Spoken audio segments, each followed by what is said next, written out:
नमस्कार, मैं पायल शुक्ला और आप देख रहे हैं 24 न्यूज। आइए एक नजर डालते हैं महाराष्ट्र की कुछ खास खबरों पर। महाराष्ट्र की राजनीति से जुड़ी एक बड़ी खबर सामने आ रही है, जिससे सियासी गलियारों में हलचल तेज हो गई है। जी हां, एनसीपी एसपी के विधायक रोहित पवार ने एक बड़ा कदम उठाते हुए कथित तौर पर दिवंगत अजित पवार के कथित डेथ केस को लेकर एफआईआर दर्ज कराई है। पुणे, बारामती और मुंबई समेत महाराष्ट्र में अजित पवार विमान दुर्घटना मामले में केस दर्ज कराने में असफल रहे शरद पवार गुट के विधायक रोहित पवार को इस मामले में कर्नाटक में सफलता मिली।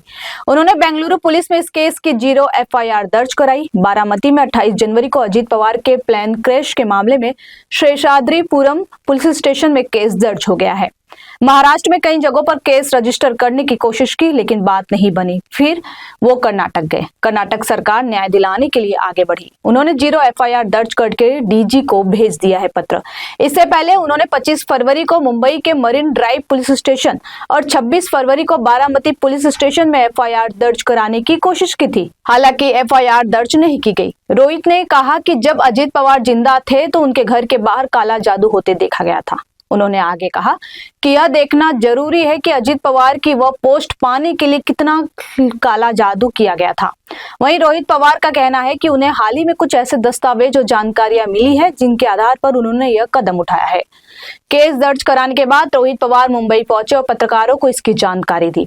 गौरतलब है कि पुणे स्थित बारामती हवाई अड्डे के पास 28 जनवरी को वीएसआर वेंचर्स प्राइवेट लिमिटेड द्वारा संचालित विमान दुर्घटनाग्रस्त हो गया था, जिसमें अजित पवार की मृत्यु हो गई थी। विमान मुंबई से बारामती जा रहा था और उसमें अजित पवार और 4 अन्य लोग सवार थे, जिनकी इस दुर्घटना में मौत हो गई थी।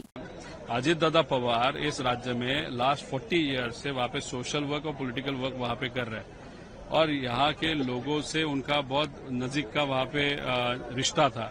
उनका एक्सीडेंट या जो भी कॉन्स्पिरेसी वो होने के बाद वो दुनिया में नहीं रहे, तो अभी उनका इन्वेस्टिगेशन क्रिमिनल एंगल से प्रॉपरली होने के लिए एफआईआर होना बहुत इंपॉर्टेंट है और सबका अधिकार है अंडर सेक्शन 173।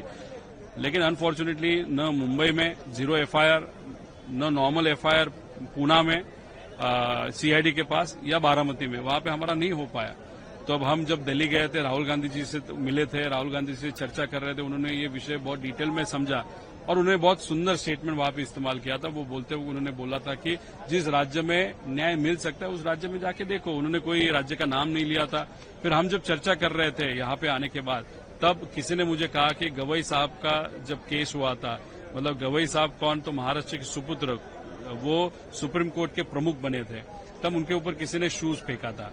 अभी उसके कारण यहाँ पे महाराष्ट्र में बहुत बड़ा आंदोलन हुआ था। यहाँ पे लोग 0 एफआईआर करने की कोशिश कर रहे थे, अमरावती में, नागपुर में, कोल्हापुर में, पूना में, लेकिन वो परमिशन नहीं मिली थी। इस सरकार ने वो परमिशन नहीं दी। तो फिर एफआईआर कहाँ पे हुआ 0 एफआईआर, तो हुआ कर्नाटका में। तो वो कर्नाटका में एफआईआर अगर गवई साहब का हो सकता है तो दादा का भी हो सकता है, इसलिए वहां पे गए और वहां पे दादा का एफआईआर वहां पे हुआ। ये एफआईआर उनके डीजी के माध्यम से उस राज्य के इस डीजी के, महाराष्ट्र राज्य के डीजी के पास आया। अभी ये सरकार इस बारे में क्या करते है वो देखना पड़ेगा। महाराष्ट्र डीजी क्या लगता है इसके ऊपर एक्सेप्ट करना ही पड़ेगा, नहीं तो लोगों को सीधा सीधा वहां पे पता चल जाएगा दाल में कुछ काला है। हाल ही फिलहाल में पार्थ पवार ने कहा था कि मैं प्रेस कॉन्फ्रेंस लूंगा, लेकिन अभी तक उनकी प्रेस कॉन्फ्रेंस नहीं हुई। नहीं, जय पवार ने वैसे बोला था, शायद उनके ऊपर सुनील तटकरे, प्रफुल्ल जी या बीजेपी का कोई बड़ा नेता वहां पे प्रेशर डाला होगा, इसलिए वो वहां पे प्रेजेंटेशन नहीं कर रहे। लेकिन फाइनली वो पवार है, मराठी मानुस है, कभी ना कभी तो वो प्रेजेंटेशन लेंगे। मेरे पास भी बहुत सारे प्रूफ है, वो प्रूफ मैं आगे लाना चाहता हूं, लेकिन जय के प्रेजेंटेशन के बाद।